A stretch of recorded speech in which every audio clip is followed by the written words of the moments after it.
O exército de Israel libertou um refém essa manhã em Gaza. Qaid Farhan al-Qadi é israelense e tem 52 anos. Ele estava sob domínio dos terroristas do Hamas desde o dia 7 de outubro do ano passado. Segundo as primeiras informações, ele foi encontrado dentro de um túnel no sul da faixa de Gaza. As forças de defesa disseram que Qaid aparenta estar com uma boa saúde, mas foi levado ao hospital para fazer exames. As forças de defesa de Israel também estimam que 104 pessoas ainda estejam com o Hamas. Quem chega para analisar essa e outras notícias internacionais é o Manuel Furriela, que é mestre em Direito Internacional pela USP. Boa tarde, Furriela. É sempre bom te ouvir aqui no Conexão. Começo perguntando o que significa, né, essa libertação. Obviamente que o drama humanitário é um dos mais graves e o governo de Israel é muito pressionado pela liberação dos reféns, né? Boa tarde. Bom, esse é um dos principais aspectos, um dos aspectos mais nefastos do ataque terrorista que Israel sofreu e que é completamente injustificável. Então, muitos associam as questões que envolvem as críticas que Israel sofre por conta das operações militares, que faz principalmente na faixa de Gaza, ou como trata a questão da Palestina, mas a gente tem que lembrar que é inaceitável o ataque terrorista que Israel sofreu ano passado, em outubro do ano passado, e a continuidade dessas pessoas mantidas como cativos, desses sequestrados. Então, as operações de Israel têm conseguido êxito em algumas situações, em outras, infelizmente, a gente já noticiou, já recebeu a informação de que pessoas morreram, mesmo, né, tendo Israel buscado libertá-los, e principalmente mais de 100 ainda são mantidos cativos, e isso é inaceitável. Então, nada justifica a manutenção desses civis no poder dos terroristas, em poder dos sequestradores. Então, independentemente de qualquer atuação de Israel na região, essas pessoas têm que ser soltas, isso tem que acontecer. Exato. E olha, a atenção não está só na faixa de Gaza, não, né? Porque, inclusive, os ataques do grupo terrorista Hezbollah causaram a morte de um integrante da Marinha israelense. Os Estados Unidos, inclusive, alertaram para novos bombardeios. Professor, a gente lembra que o Hezbollah é um grupo terrorista também apoiado pelo Irã, que fica no Líbano, né? E a situação tem ficado muito tensa, tem se intensificado bastante nos últimos dias, né? O Hezbollah é o principal grupo insurgente que existe em toda a região. É altamente armado, tanto é verdade que ele está dentro do território libanês e o próprio governo do Líbano não controla esse grupo e não consegue subjugá-lo às leis do Líbano. Então, eles mantêm um verdadeiro Estado paralelo. O Hezbollah, além de ser um grupo condenado internacionalmente pelos ataques terroristas que organiza, ele é muito mais perigoso por ter um alto nível de organização e de armamento. Então, para Israel, é uma ameaça constante, inclusive maior até do que outros adversários, do que países ou estados que não têm interesse em alinhar-se com Israel, como é o caso do Irã, por exemplo. Então, ele se constitui num grupo vizinho ao Estado israelense, que tem organizado ataques terroristas em constante aplicação e com apoio do Irã, do grande arqui-inimigo regional de Israel naquela área. Professor, o grande temor é que esse conflito aumente, né? Vire realmente uma grande guerra regional. Sem dúvida. Eu acho improvável esse fato. Por quê? Porque não interessa para ninguém. É interessante que um confronto direto entre o Irã e Israel não interessa, seja para o Irã, que sabe que Israel é muito mais poderoso e vai vencer militarmente, seja para o próprio Estado de Israel ter os custos humanitários, os custos financeiros e até mesmo os estragos que vai causar no seu território, enfrentando diretamente um outro país numa guerra aberta. Não interessa a nenhum dos dois.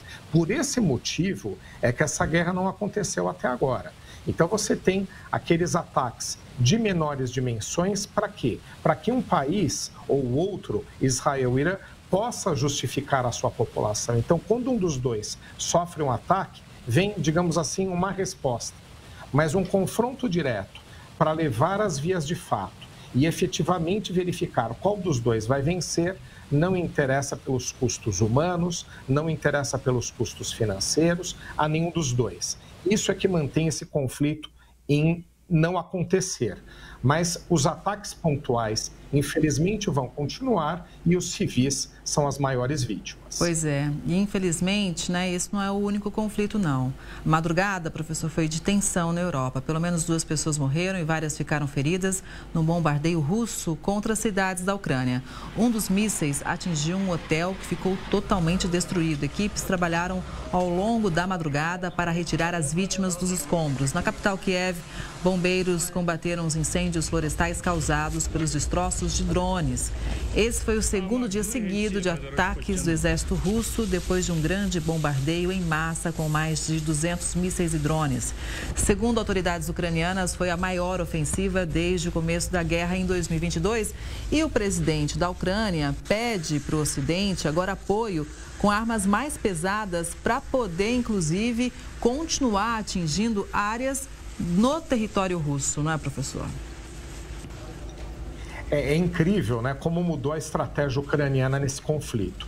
Primeiro, ela foi atacada pela Rússia. A Rússia tentou impor algumas das suas vontades à Ucrânia, que a Ucrânia não ingressasse na OTAN, que não ingressasse na União Europeia, ou seja, para barrar o avanço do Ocidente numa área na Ucrânia que a Rússia entende que é uma área sua de influência. E quando a Ucrânia resistiu ao ataque da Rússia de uma forma surpreendente e depois foi armada pelos Estados Unidos e pela Europa, mudou a estratégia russa.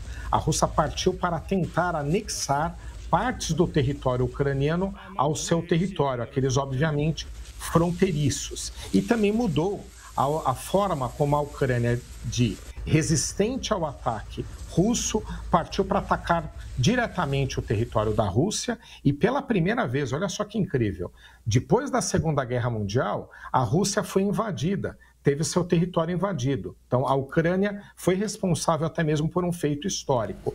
E é uma estratégia da Ucrânia, ao invadir e manter parte do território russo sob o seu controle, poder negociar melhor com a Rússia a sua desocupação, a desocupação do seu território. Mas, por enquanto, a resposta russa tem sido intensificar os ataques dentro do território ucraniano, num sentido de responder a essa invasão do seu território. Pois é, vamos seguir acompanhando. Essa guerra já se arrasta há mais de 2 anos. Quando começou, a expectativa era de 15 dias, era o que a Rússia dizia, e é uma grande tragédia. Agora vamos falar de eleições aqui, porque um integrante do Conselho Nacional Eleitoral da Venezuela disse que não há garantias de que Nicolás Maduro tenha vencido a eleição. Em uma entrevista ao jornal americano The New York Times, Juan Carlos Delpino disse que o Conselho Nacional Eleitoral falhou com o país ao anunciar Maduro vencedor sem apresentar evidências. Delpino deveria ter acompanhado a apuração dos votos, mas não teve acesso aos resultados como estava combinado. As autoridades eleitorais do país afirmam que Maduro venceu com 52% dos votos. O anúncio gerou uma onda de protestos no país. A oposição diz que houve fraude e que Edmundo Gonzalez recebeu mais de 60% dos votos, professor. É interessante, né, que esse processo eleitoral venezuelano contou com uma enorme boa vontade, tanto da oposição venezuelana, quanto até mesmo de outros países, inclusive o Brasil.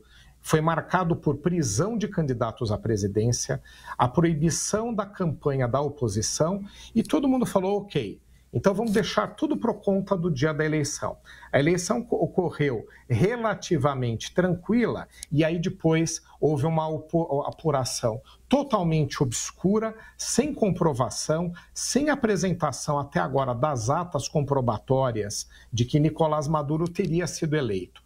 Ou seja, a tese da oposição de que saiu vencedora tem prevalecido por conta da não comprovação por parte de Nicolás Maduro e da Justiça do Conselho Eleitoral venezuelano do verdadeiro resultado das eleições, que provavelmente seja a favor da oposição, já que ele não comprova ter sido vitorioso. E agora vem mais um ponto reafirmando essa possível fraude na eleição que um integrante do próprio Conselho dizendo que não há comprovação da eleição de Nicolás Maduro. Então, mais uma possibilidade de que houve uma grande fraude nessa eleição e a gente vai aguardar aí a posição do governo brasileiro, que tem sido correto ao exigir a apresentação das atas comprobatórias, mas agora que não foram apresentadas, deveria se posicionar nesse sentido, no sentido de não reconhecer a eleição de Nicolás Maduro por falta de comprovação. A gente segue acompanhando o professor Manuel Furriela. Muito obrigada pela análise. Uma boa tarde, até a próxima. Uma boa tarde e uma boa semana a todos.